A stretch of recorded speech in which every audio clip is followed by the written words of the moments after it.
making a spooky Halloween wreath. Here's what you're gonna need for it. A glue gun, a package of these adorable little snakes from the Dollar Tree.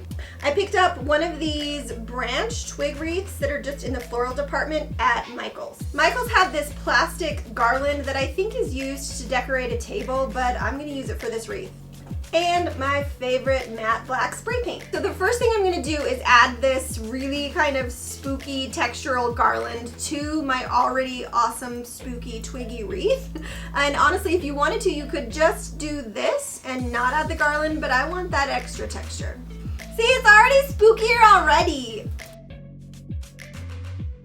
So now that I've added all of that gnarly twiggy garland, it looks all spooky just as it is, but I'm going to spookify this just a little bit further with these Dollar Tree snakes. Watch. So now I'm going to take a little bit of the hot glue and just glue the snakes all around the wreath in a totally random pattern. There's no rhyme or reason to this.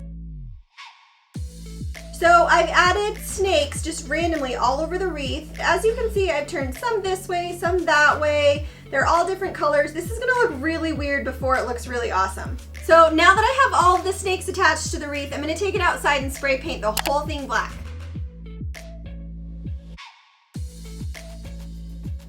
And here it is all finished. Is it spooky? Yes. Is it awesome? Also yes. Thanks for watching, guys. We'll see you tomorrow.